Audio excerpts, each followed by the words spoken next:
जैसा कि हमने आपसे बार बार बोला है कि आपके यदि कुछ समझ नहीं आ रहा तो प्लीज़ कमेंट्स करें, और जिससे कि हमें पता लगे कि आपको क्या चीज़ें समझ नहीं आ रही हैं और उनमें हम सुधार करें और अच्छे से आपको समझाने की कोशिश करें, कुछ बेहतर देने की कोशिश करें। तो प्लीज़ कमेंट्स करें उस बारे में। आज हम एक्सरसाइज 8.1 से क्वेश्चन नंबर 8 की बात करते हैं, जो कुछ इस प्रकार है। 3 cot A is equal to 4. Check whether 1 minus tan square A upon 1 plus tan square A is equal to cos square A minus sin square A और नॉट। ये दोनों बराबर हैं आपस में या नहीं, इस वैल्यू के लिए हमें ये चेक करना है। तो हम इस क्वेश्चन को कैसे करेंगे, जो गिवन है वहां से हम इस क्वेश्चन को लेकर चलेंगे। गिवन है हमारे पास 3 cot A is equal to 4। यदि हम यहां से cot A की बात करें तो cot A आएगा 4/3। 4/3 हमारा cot A आ गया। अब हमको जब भी ऐसे क्वेश्चन करने होते हैं और तो हमको यहां पर ट्रायंगल लेना होता है, तो हम यहां पर ट्रायंगल लेते हैं।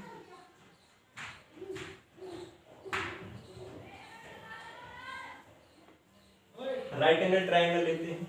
हमने माना एंगल ए यहां पर है बी सी और ये बी पर राइट एंगल है, हमें मान कर सकते हैं। और एंगल ए जो है वो यहां पर है, क्योंकि एंगल ए की बात हो रही है क्वेश्चन के अंदर, तो हम क्या करेंगे, एंगल ए यहां पर ले रखा है तो हम देखेंगे इसके लिए परपेंडिकुलर क्या होगा, बेस क्या होगा, हाइपोटेन्यूज क्या होगा। तो यदि हम एंगल ए की बात करें तो एंगल ए के सामने वाली साइड परपेंडिकुलर होगी और एंगल ए के साथ वाली साइड बेस होगी। और क्योंकि ये यहां पर 90 है तो इसके सामने वाली साइड हाइपोटेन्यूज होगी।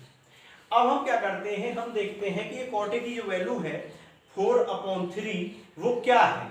तो हम पंडित बद्री प्रसाद हर बोले में ये देखते हैं कि जो cot A की वैल्यू है वो बेस अपॉन परपेंडिकुलर है।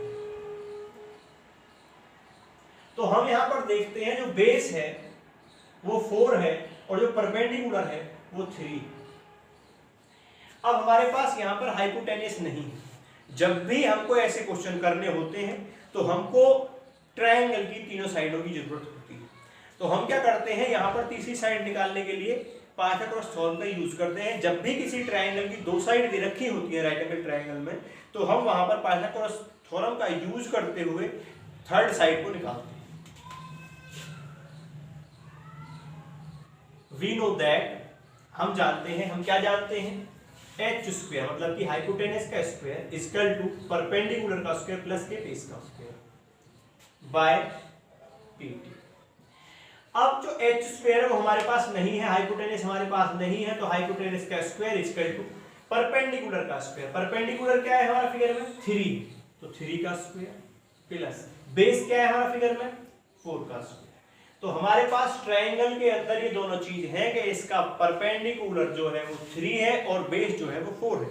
तो हमने यहाँ पे पुट करें हाइपोटेन्यूज का स्क्वायर इक्वल टू 3 का स्क्वायर होता है 9 और 4 का स्क्वायर होता है 16। एच स्क्वायर इक्वल टू ये दोनों का एड 25, एच स्क्वायर पे से स्क्वायर हटाएंगे, रूट लगाएंगे 25। एच की वैल्यू जो आएगी क्योंकि 25 5 का स्क्वायर है तो 5। यहां पर हमें पता लगा कि जो हाइपोटेन्यूज है वो 5 है।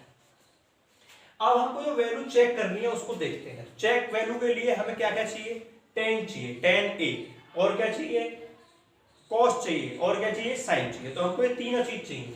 तो यदि हमको tan A चाहिए तो tan A जो होता है वो होता है, यहां से देखेंगे हम परपेंडिकुलर अपॉन बेस, और परपेंडिकुलर क्या है हमारा 3 और बेस क्या है हमारा 4। परपेंडिकुलर 3 बेस 4, तो tan A की वैल्यू हमारे पास आ चुकी है। और क्या चाहिए हमें, cos A।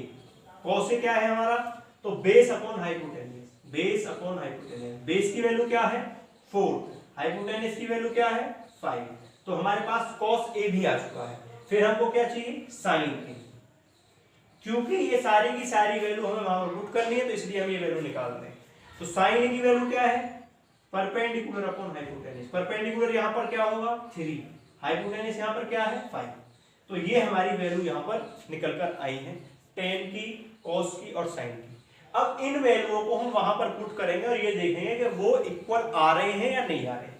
तो क्या करेंगे, वहां से 1 minus tan square A upon 1 plus tan square A is equal to cos square A minus sine square A. इन दोनों की वैल्यू इक्वल आनी चाहिए। तो 1 minus tan square A, tan A की वैल्यू जो है वो है 3/4, और क्योंकि यहां पर स्क्वायर हो रहा है तो इसका भी स्क्वायर अपॉन 1 प्लस 3/4, यहां पर भी स्क्वायर तो इसका भी square equal to sine cos की वैल्यू क्या है 4/5, तो 4/5 का स्क्वायर माइनस साइन की वैल्यू हमारे पास क्या है 3/5, तो इसका भी स्क्वायर, क्योंकि यहां पर साइन का स्क्वायर है।